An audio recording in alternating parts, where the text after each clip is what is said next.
Hey everyone, Ariel Adams here with aBlogtoWatch. Please subscribe to our videos on YouTube and like this video if you find it useful. This is a review of the Girard-Perregaux Traveler Moon Phases and Large Date Watch.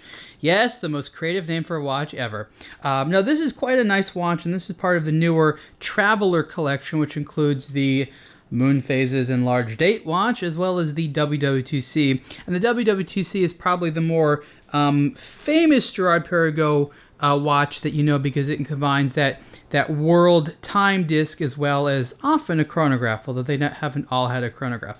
So when this watch first came out, I was a bit perplexed by it. I thought it was attractive, but I wasn't really sure who this watch was meant for, and I'm still not necessarily sure. It has the name Traveler in there, so I assume that it's good for people who are traveling, but it has some interesting quirky features, and I'll let you decide whether or not this is the sort of right set of complications for you. So what do we have on the dial here? First, we have the time.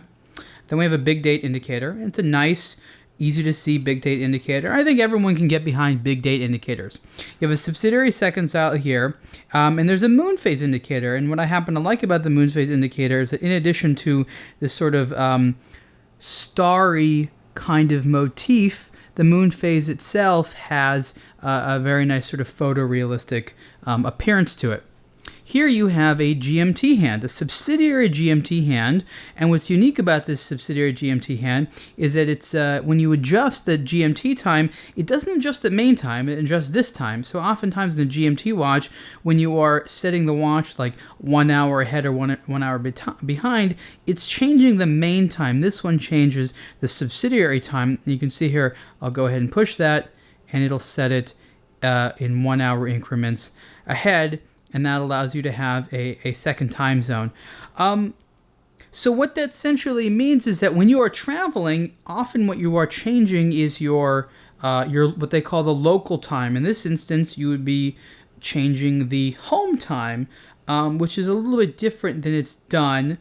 But I guess this is good for a watch when you want to change your home, keep your home time consistent, but have a less obvious indicator for a different time zone down here. And as it is, subsidiary hand GMT watches are relatively uncommon. So that's the combination of features that it has. So if you are the particular type of traveler that needs a GMT hand that's a subsidiary dial, so I guess you would be looking at this one for your local time, and the moon phase, because, well, moon phases are cool, but I don't know how useful they are. And of course, a big date indicator.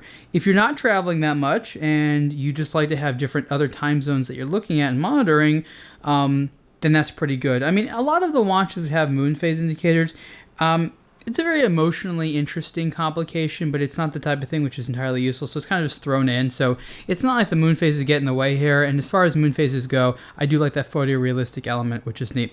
The watch is large. This is a 44 millimeter wide case, and I think the case is very, very attractive. I happen to like the hands. The Loom is great on the watch. The hands are legible, and I like what they've done here, where they have this really great amount of anti-reflective coating on the crystal there. So there's some bright lights in here, but as you can see, mostly you don't get really a lot of glare on there, and you see the dial very well. And Girard-Perregaux tends to have just really, really excellent sapphire crystals that use. On the wrist, I think it's a great look. Of course, the older WWTC collection was a little bit smaller, so this 44 millimeter wide case is definitely bigger, but it's got some interesting distinctive elements, and it kind of wraps nicely on your wrist, and the profile is not at all too high. This watch, in addition to this rose gold version, comes in steel, which is good, and the movement is going to basically be your base GP 03300, and it's the dash 0081. So it's basically their base movement with this module on top for these additional features and complications.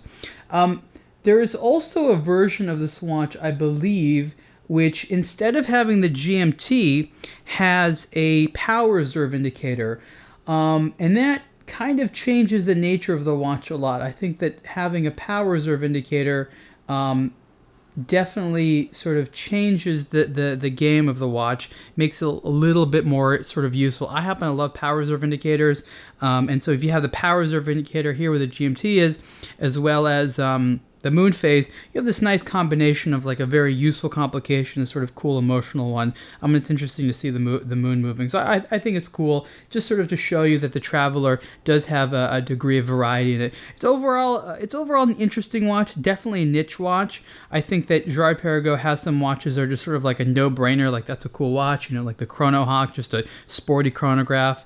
Anyone can get behind it. This is definitely going to be more niche. The features might have some quirks to them, but the overall quality of the dial and the design is high, and the comfort level is high. So overall, it's an interesting piece. I just sort of wanted to show you. Again, this is the Girard-Perregaux Traveler Moon Phases and Large Date Collection. And this particular one has the GMT hand as well. Price for this version in gold is about $33,000. I think it's about half that for the various steel Traveler models. And you can see the full review on aBlogtoWatch. Thanks.